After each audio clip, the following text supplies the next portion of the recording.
आज मी बनवणार आहे अंड्याचा रस्सा। त्यासाठी मी कांदा, लसूण, टोमॅटो आणि एक अंड घेतलेला आहे, किचन किंग मसाला आणि मॅगी मसाला।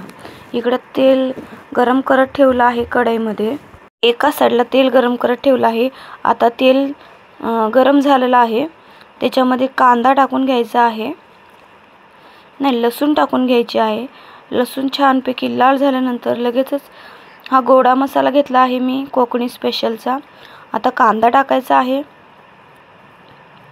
कांदा आणि लसूण छान लाल परतून घ्यायचे आहे।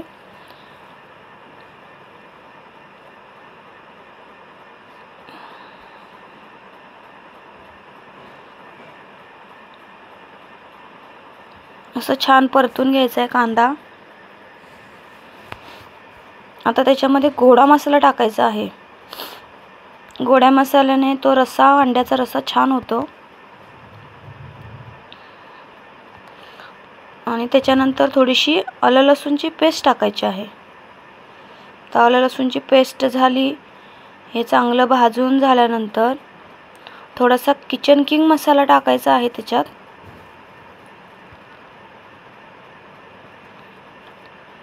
किचन किंग मसाला टाकून झाल्यानंतर छानपैकी हलवायचा आहे।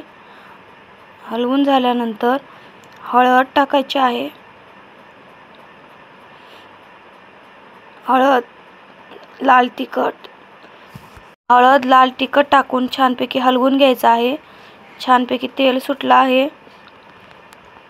थोडंसं कलरसाठी लाल तिखट टाकायचं आहे। त्यानंतर जो टोमॅटो घेतला होता तो टोमॅटो टाकायचा आहे। तर टोमॅटो त्याच्यामध्ये छान परतून घ्यायचा आहे।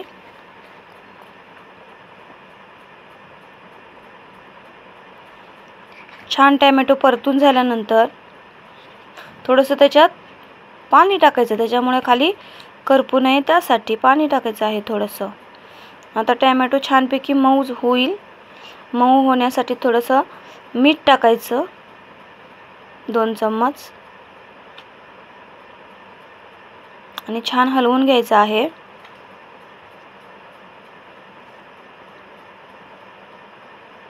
आता बघा किती छान टोमॅटो मस्त हे झालं आहे।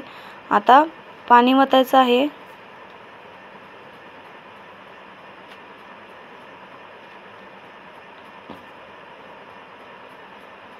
आणि एका साईडला वाटीमध्ये अंडा घेऊन तो फोडून चमच्याने पूर्ण हलवून घ्यायचा आहे।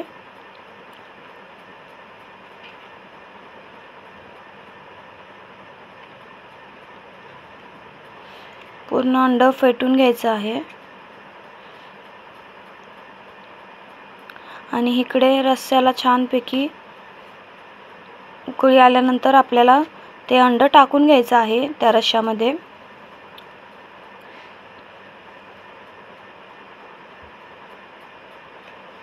वरून थोडासा मॅगी मसाला टाकायचा आहे।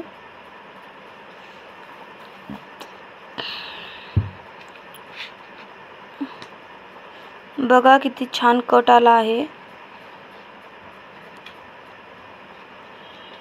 आता आपल्याला अंड टाकून घ्यायचं आहे। रश्श्याला छान उकळी आली आहे।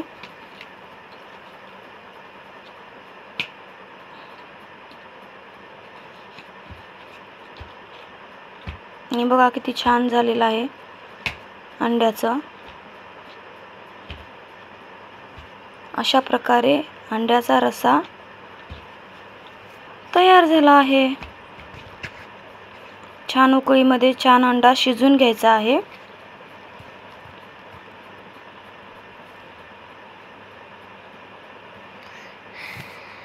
छान उकळी आली आहे आणि अंड्याचा रस्सा शिजलेला आहे।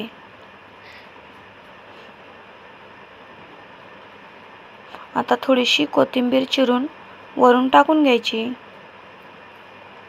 अशा प्रकारे तयार झाला आहे अंड्याचा रस्सा। तुम्हाला ही रेसिपी आवडली असेल तर नक्की लाईक, शेअर करा, कमेंट करा आणि सबस्क्राईब करा। अशीच मी नवनवीन रेसिपी परत घेऊन येत जाईन। अशा प्रकारे अंड्याचा रस्सा तयार झाला आहे। चला बाय, भेटूया पुढच्या रेसिपी।